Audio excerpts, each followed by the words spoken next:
Assalamu alaikum. Welcome back to my YouTube channel. You are watching Tutor Online. If you are new, please subscribe to my channel. If you already have subscribed, thank you so much. In today's lecture, we are going to classify all particles, whether they are fundamental or composite, into two groups named fermions and bosons.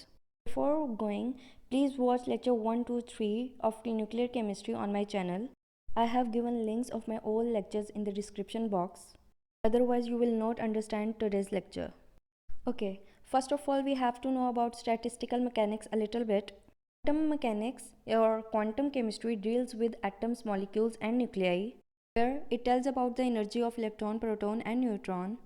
Whereas thermodynamics, which is a macroscopic science, is about bigger or larger things having greater mass.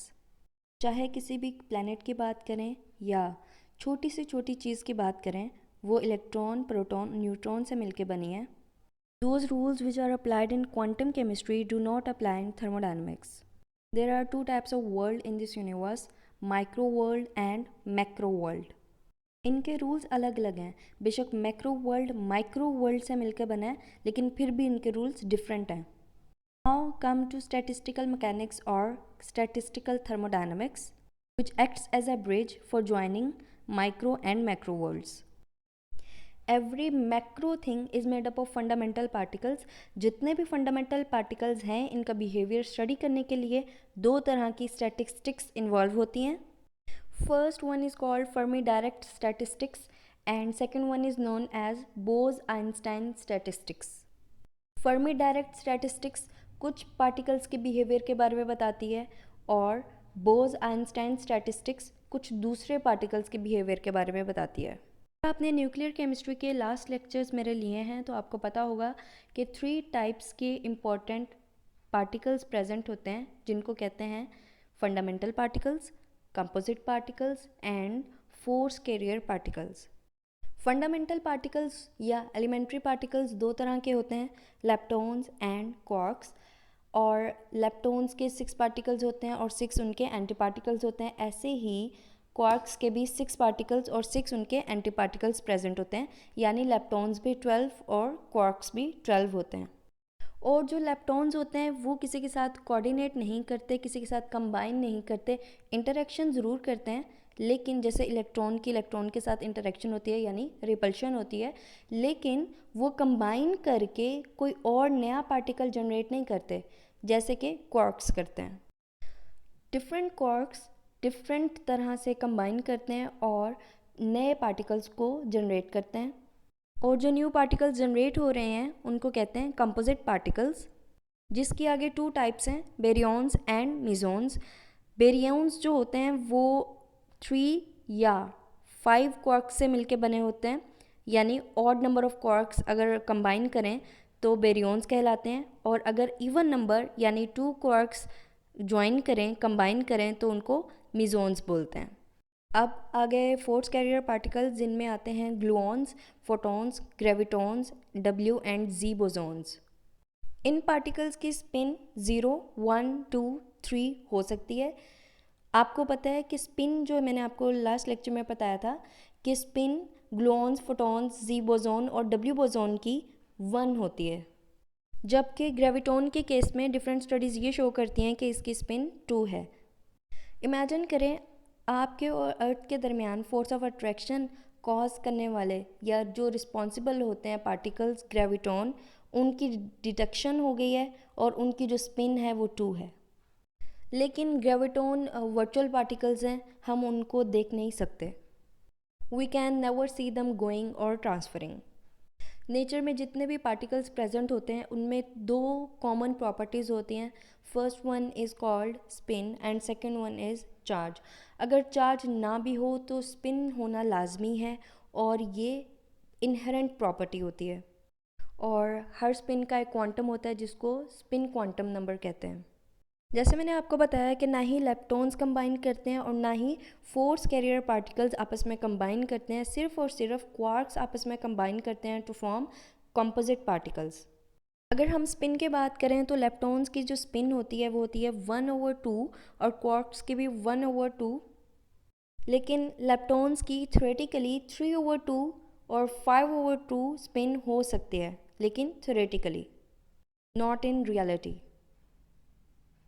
पहले जो मैंने आपको explanation दी है वो है fundamental particles और composite particles के accordingly classification के बारे में।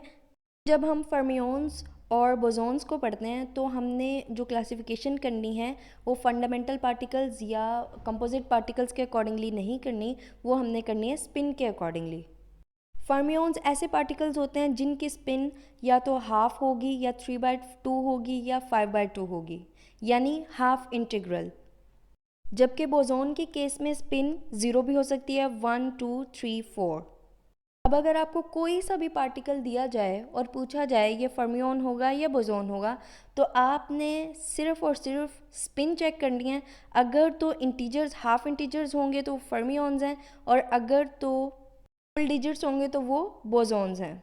फर्मियोन्स जो होते हैं वो ओबे करते हैं फर्मी डायरेक्ट स्टैटिस्टिक्स, और बोसॉन जो होते हैं वो ओबे करते हैं बोस आइंस्टाइन स्टैटिस्टिक्स। अगर मैं इनकी डिटेल में जाऊंगी तो वो एक बहुत लंबी वीडियो बन जाएगी। फर्मियोन्स पॉलीज एक्सक्लूजन प्रिंसिपल को ओबे करते हैं। हर पार्टिकल की कुछ ना कुछ प्रॉपर्टीज़ होती हैं, जैसे स्पिन, चार्ज, एनर्जी, मास एट्सेट्रा। अगर कोई भी पार्टिकल की हाफ इंटीग्रल स्पिन है या वो फर्मी डायरेक्ट स्पिन को फॉलो करता है, तो इस पार्टिकल की सारी प्रॉपर्टीज़ कभी भी इक्वल नहीं हो सकती। इनमें से कोई एक प्रॉपर्टी तो डिफरेंट होगी, और अगर वो एक प्रॉपर्टी डिफरेंट है तभी वो फर्मियोन्स हैं। अगर सारी की सारी प्रॉपर्टीज़ सेम हो जाएं या इक्वल हो जाएं तो वो बोसॉन्स बन जाएंगे। Any two particles cannot stay in same quantum state having same energy, same mass, same spin, same charge, same position, same orientation। फिर वो अलग नहीं है, वो एक ही पार्टिकल है। Suppose two apples are present, one is at left and second one is at right side, और हम इन दोनों एप्पल्स को एक दूसरे के आमने सामने या एक दूसरे के आगे पीछे रखेंगे तो वो सेम हो जाएंगे। जब तक ये अलग होंगे तब वो फर्मियोन्स हैं, और अगर एक हो गए तो फिर वो बोसॉन्स बन जाएंगे। फर्मियोन्स में सब कुछ सेम हो सकता है, सिर्फ किसी भी एक प्रॉपर्टी के जो अगर वो भी सेम हो जाए तो वो असल में बोसॉन है, ना कि फर्मियोन। यानी फर्मियोन के केस में एटलीस्ट वन प्रॉपर्टी डिफरेंट होना लाजमी है, और वो प्रॉपर्टी कोई सी भी हो सकती है। बोसॉन्स ओबे नहीं करते पॉलीज एक्सक्लूजन प्रिंसिपल। एक्चुअली इसी प्रिंसिपल ने हमें बताया कि मैटर स्पेस ऑक्यूपाई क्यों करता है। अगर हम हीलियम की एग्जांपल देखते हैं, हीलियम के एटम के पास 2 इलेक्ट्रॉन्स हैं, ठीक है, और सेंटर में न्यूक्लियस है, as you know about it. उसका प्रिंसिपल क्वांटम नंबर यानी n, एजमिथल क्वांटम नंबर या एंगुलर क्वांटम नंबर यानी l, मैग्नेटिक क्वांटम नंबर या ऑर्बिटल ओरिएंटेशन नंबर यानी m, और s जो है वो है स्पिन क्वांटम नंबर। इन सारी की सारी प्रॉपर्टीज़ को अगर देखा जाए तो n सेम हो सकता है, यानी नंबर ऑफ शेल या साइज ऑफ एटम। आपको पता है कि हीलियम में सिर्फ और सिर्फ एक ही शेल है, इसलिए उसका जो n नंबर है वो भी सेम है। l जो है उसका यानी एजमिथल या एंगुलर क्वांटम नंबर हमें बताता है कि शेप क्या है सब शेल की। अब यहाँ पे s सब शेल है तो ये भी सेम है। मैग्नेटिक क्वांटम नंबर यानी ऑर्बिटल क्वांटम नंबर बताता है कि ओरिएंटेशन क्या है उसकी मैग्नेटिक फील्ड में। तो चलो ये भी अज्यूम करते हैं कि इसकी सेम ही है, लेकिन जो इनके इलेक्ट्रॉन्स की स्पिन है वो कभी भी सेम नहीं हो सकती। अगर वो भी स्पिन सेम हो जाए तो फिर ये एटम जो है, इलेक्ट्रॉन जो है वो फर्मियोन नहीं रहेगा, वो बोसॉन बन जाएगा। लेकिन एक्चुअल में इलेक्ट्रॉन, प्रोटॉन, न्यूट्रॉन ये फर्मियोन्स होते हैं, ऑक्यूपाई करते हैं स्पेस एटम के अंदर। जो बाकी बोसॉन्स होते हैं वो स्पेस ऑक्यूपाई नहीं करते। आप जब भी एटम का स्ट्रक्चर देखो तो आप यही देख सकते हैं कि इलेक्ट्रॉन्स हैं, प्रोटॉन्स हैं, न्यूट्रॉन्स हैं। कभी हमने नहीं देखा कि बोसॉन्स प्रेजेंट हैं। उनको डिटेक्ट करना इजी नहीं होता क्योंकि वो स्पेस ऑक्यूपाई नहीं करते। जो चीज़ स्पेस ऑक्यूपाई करती है उनको हम अच्छी से बहुत जल्दी डिटेक्ट कर लेते हैं। यानी कोई एक भी प्रॉपर्टी डिफरेंट है तो वो अलग अलग स्पेस लेंगे, स्पेस ऑक्यूपाई करेंगे। That's why matter occupies space. It means all matters are fermions. Boson के केस में एग्जाम्पल देते हैं वाइट लाइट की। अगर वाइट लाइट किसी भी चीज़ पे फॉल करे तो हमें कभी भी पता नहीं चलेगा कि इसके अंदर रेड, वायलेट, ग्रीन, ब्लू इस तरह के कलर्स भी प्रेजेंट हैं। वो तभी हमें पता चलते हैं जब वो प्रिज्म के थ्रू स्कैटर्ड होते हैं। वाइल ट्रांसफरिंग फोटोन कभी भी स्पेस नहीं लेता। हम ऐसे नहीं देख के कह सकते कि वो फोटोन जा रहा है, ऐसा नहीं होता। अगर हम दो तरह की लाइट्स किसी भी चीज़ पे फॉल करवाएं, एक ले लें नॉर्मल लाइट जिसको वाइट लाइट बोलते हैं और दूसरा ले लें लेज़र लाइट जिसकी इंटेंसिटी ज़्यादा होती है, तो ऐसा नहीं होता कि नॉर्मल लाइट थोड़ी जगह लेगी और लेज़र लाइट ज़्यादा जगह लेगी। ऐसा नहीं होता, जितनी स्पेस नॉर्मल लाइट लेगी उतनी ही स्पेस लेज़र लाइट लेगी। अगर हम किसी भी एटम का स्ट्रक्चर ड्रॉ करें तो हम जितने भी इलेक्ट्रॉन्स होते हैं उनको अलग अलग ड्रॉ करते हैं। ऐसा नहीं होता कि एक ही इलेक्ट्रॉन पे बार बार ड्रॉ करें कि हमने यहाँ पे 6 इलेक्ट्रॉन्स ड्रॉ कर दिए हैं, ऐसा नहीं होता। अलग अलग ड्रॉ करते हैं ना, अलग अलग ड्रॉ इसलिए करते हैं कि चाहे उनका साइज़, मैस, एनर्जी बेशक कुछ भी सेम हो, लेकिन उनका जो स्पिन है वो डिफरेंट होगा। That's why they occupy space. और इन इलेक्ट्रॉन्स को अलग अलग ड्रॉ करने से यही इंडिकेशन मिलती है कि वो फर्मियॉन्स हैं, वो स्पेस लेंगे।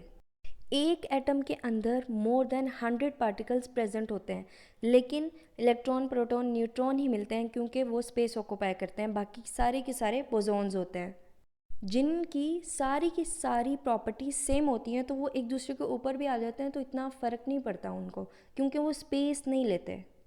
अगर हम फोटॉन्स की बात करें तो वहाँ सर्कल में ही ड्रॉ कर सकते हैं रिपीटेडली, क्योंकि फोटॉन्स अलग एक दूसरे से नहीं होते। फोटॉन के पार्टिकल्स या रेडिएशंस एक दूसरे से अलग नहीं होती, इलेक्ट्रोमैग्नेटिक रेडिएशंस होती हैं ये, इसलिए इनको ऐसे लिख सकते हैं, ड्रॉ कर सकते हैं, जो मैंने राइट हैंड साइड पे बनाया है। आई होप आज का आपको लेक्चर अच्छा लगा होगा, इन्फॉर्मेटिव होगा। अगर ये वीडियो अच्छी लगी है तो लाइक करें, चैनल को सब्सक्राइब करें और कमेंट्स ज़रूर दें ताकि मुझे आपके व्यूज़ पता चलते रहें। Thank you so much.